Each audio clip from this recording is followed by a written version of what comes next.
All right, what's up, guys? It is I was trying to think, we're usually here on a Friday, but today is a Thursday. It's a Thursday afternoon, and we are on the home stretch here, as you can see, and talked about in the last video. We're hoping to be on the dyno Saturday in 2 days here, so Adam is wrapping up the rest of the exhaust bits. Jay, maybe you can take a walk over here and kind of show them what we got cooking, and Adam could walk us through what's happened since last Friday, and you know what the plan is for today over the next few hours. Yeah, last time you were here, you guys saw the up pipe being made, and it came up to about so. Followed through and made it up all the way to the turbo. Yep. And then in behind there's a downpipe right there. So it's that's pretty coming back, and that's gonna go back towards the exhaust. So yeah, so pretty incredible. I know there was quite a few people online via Instagram and YouTube in the comments that were very curious about how he was going to work in this tight space up here. So as you guys can see, this is... There's also a hose up here which somebody's going to say, oh, it's touching. Yeah, it's touching right now. It won't be touching when it's and he's going to adjust that. And yeah, that's getting moved completely out of the way. Yeah, apart from that, there's about a ½ inch of clearance all the way up and down. And yeah, that's all there's to it. And then you were also, I think, looking at where you're going to position the wastegate, which looks pretty tricky as well. Wastegate is going to be somewhere over here in this general area. How it's going to be exactly mounted, that's time will show, and we'll tell. We want to route this back in the exhaust, so yeah, placement is kind of critical here, due to the fact that it's going to come out 2 1/4 inch as well, out with a tight elbow. Gets a little messy. So. I'm sure down the road we'll show you guys where that will actually go. Cool. But yeah, that's where we're at right now. Like Alan said, we're gonna try to get this thing on the dyno on Saturday. We do it before and after on the stock cat back, and we'll bolt on the MagnaFlow and see. True 3-inch dual straight through muffler versus like there's other brands out there that claim one thing and they don't perform. So. Yeah, we'll just be curious to see what we pick up on that, which will be exciting. And yes, for the record, I think I know some people are probably going to ask me, since you've made a bunch of these turbo kits before, why would this be different? But I think I asked Adam to have this routed back into the exhaust versus externally, which can be pretty loud for anybody that's ran an externally wastegated car before. Ever heard of an Evo or an STI with an open dump? Yeah, you've heard mine. Just go on my videos and listen to mine. It's obnoxious. I wanted this thing really, first and foremost to be a street car. Yes. Like we continue to say, be reliable, and that's really the ultimate goal with the cars. The cool thing is that on the video we'll show as well, on the factory exhaust, this thing is going to be quieter on boost than naturally aspirated car is. Which is crazy going through a factory exhaust system as well. So it's it'll be quite cool when this is routed back in. And somebody else might ask why we're using Turbo Smart wastegate versus tile. Cost effective, first of all, and second of all, it's smaller. We're about 1 inch shorter, and then a lot of times, like placing it over here, once you get the bumper mounted and skid plate and all that stuff under there, it really inches a lot of room. So, cool. That's that. And as always, much more to come. If you haven't, please subscribe to the channel. I usually ask you guys at the end, and hit the like button if you don't mind. And if you haven't checked out the previous 7 videos, they're pretty awesome as well. So once again, dyno time Saturday. So much more to come. You'll see that video early next week, and we'll talk to you guys in a bit.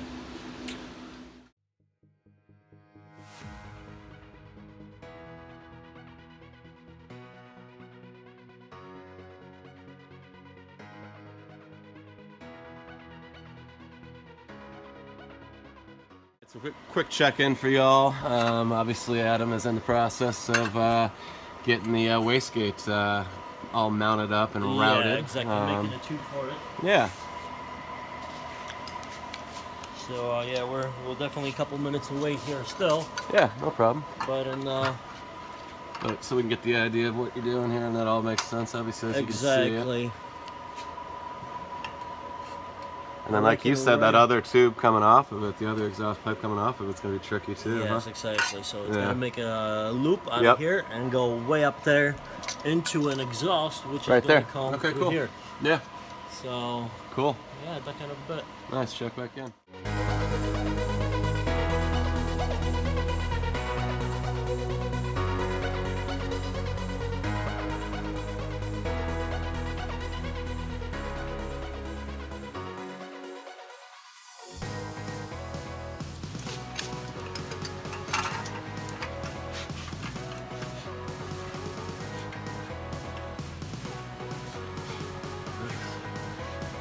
flush. As they say, hella flush in the science world, right? Hella flush. Hella flush.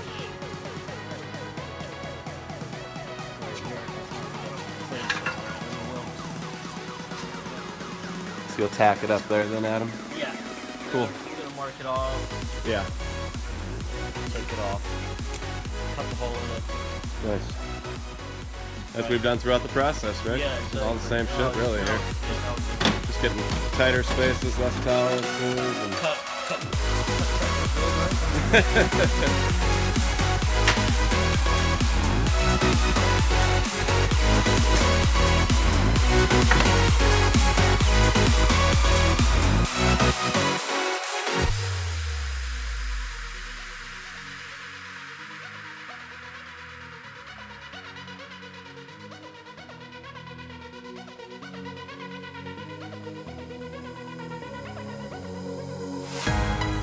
All right, little check-in for y'all. Obviously, this is, we're just talking with Adam here. This has to be the biggest up pipe I've ever seen on a turbo setup.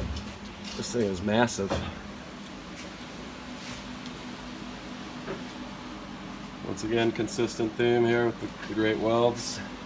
But yeah, as you were just saying, Adam, this has to be the biggest up pipe I've ever seen. Somebody burning himself. And we got a little action in the corner here. Blaze just blazed himself with the welder. Or the torch, one or the other. Is that how you got the nickname Blaze, Adam? No. Ironically? That's, yeah. Yeah. Ironic, yeah. That's his name. Alright, so let's go back over here and we see what he's doing once again with the little tube here for the wastegate. So cutting a hole like before? Yeah.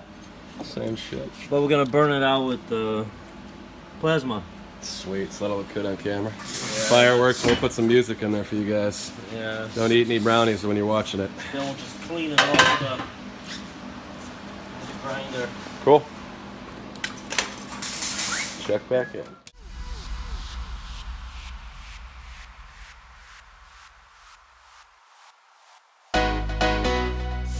Mission accomplished. Let me cool off now, but it's not too bad actually.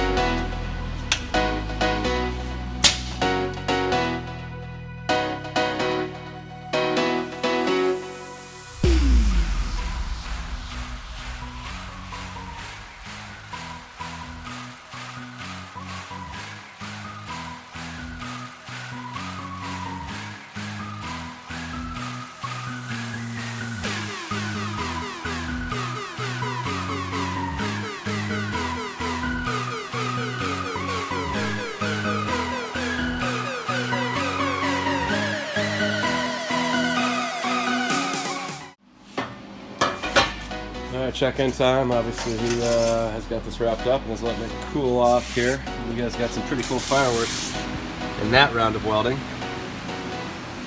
But pretty cool stuff. So Adam, is the next step obviously bolt it back up to the car? Yeah, and we then... got one less weld. Okay, I got you. On this. And then we're gonna bolt that on more or less permanently. We're gonna clean that off obviously with the pudding, but I want to let it cool off. It's when the metal is hot, it's very hard to grind away and clean it off. Makes sense. Pour it out. So cool. Give it a couple minutes and we're good to go. Sounds good. I got a little video here, and so obviously the point of what he's doing here is to clean up all those jagged, edges from where he welded it The whole ridge right there. So when you guys gonna see it again, it's gonna be nice and smooth all the way through. Nice, and once again, that's for restrictions for people, like we talked about last week.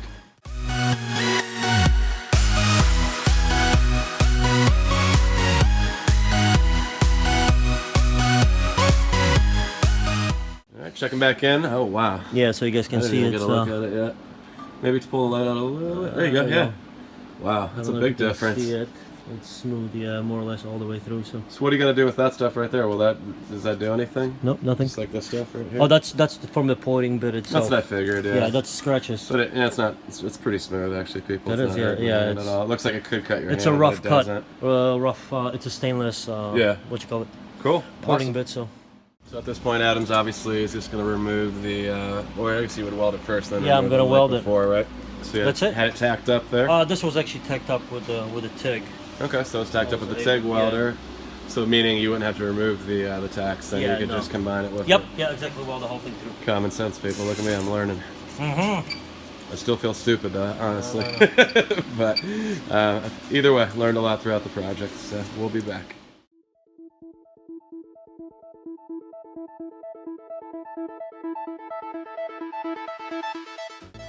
Alright, so we're getting this thing bolted back up here, obviously. There's our nice wastegate tube that Adam just obviously finished wrapping up there, and looks good.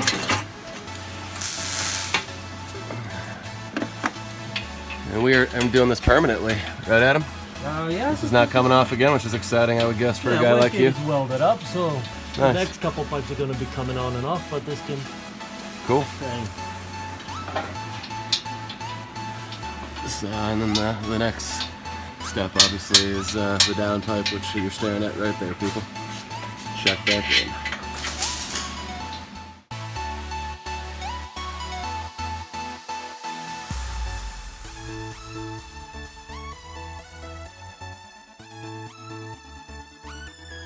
Alright, back for a check-in with you.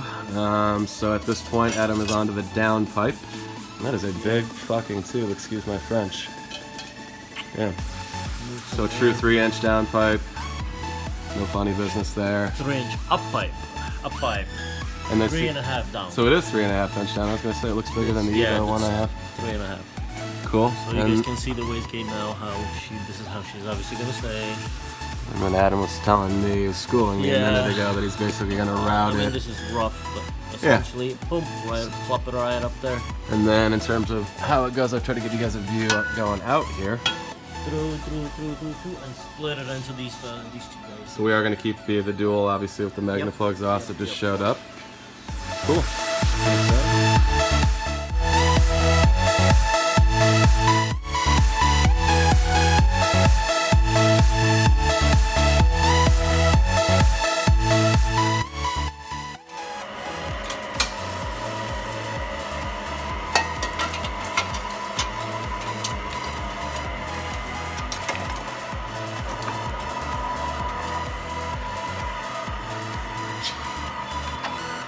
You motherfucker.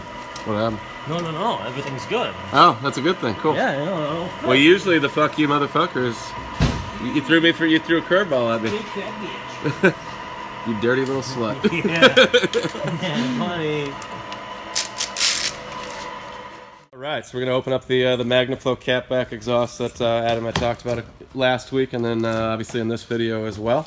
So once again, we will be putting the Jeep on the dyno with the stock catback first, and then we're going to show you guys some real-world results in terms of what a catback can pick up on a mildly boosted car. Yeah, put on exhaust and it flows what it's meant to flow. So yeah, so this is a true 3-inch, like Adam was saying. Yep, 3-inch. So and next down to 2.5 right here, and we're going to leave this as it is.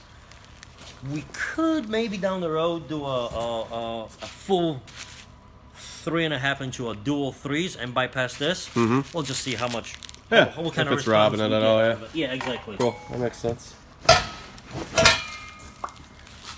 And for the people out there that Adam and I were talking about this off camera a few minutes ago, but I don't know if you guys can see it, but this is straight through. It's not baffled in any way. It's just got a silent. Yeah, you can see it. Yep. So cool. This is not going to rob any kind of horsepower like some other exhausts out there. Yeah, and so this is not going to be an X-pipe setup, so Ed and I were just talking about it, not hating on anybody that has it out there, it's just a personal preference once again, but I'm not a big... Clearly there's an X-pipe here, but it won't work anymore because the exhaust is going to come out of a single pipe, split up into these two, and back out again.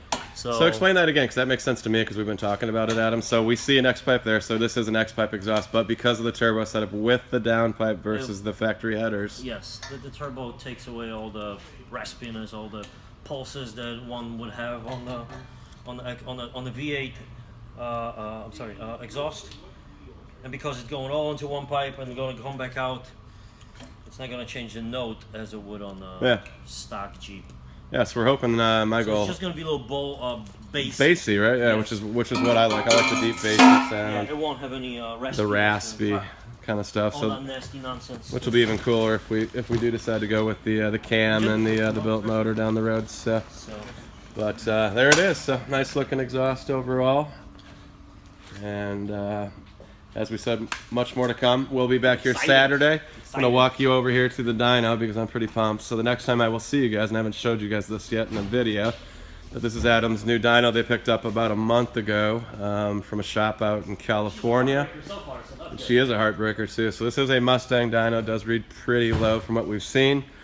To put it in perspective, a stock 2016 Grand Cherokee SRT put down 370 wheel or just under 370 wheel. 360, like 4-ish. Okay, and those cars are rated once again at 480 horsepower from the factory at the engine. Hellcat did 5. Oh, that's right, you had the Hellcat, yeah. Yeah, we had a Hellcat. Stock Hellcat, right? Shy of 570. Okay. It's brand new 700-mile Hellcat, and we ran it on a 4-wheel drive, so there was no traction issues, none of that nonsense. Yeah, guy was pretty upset.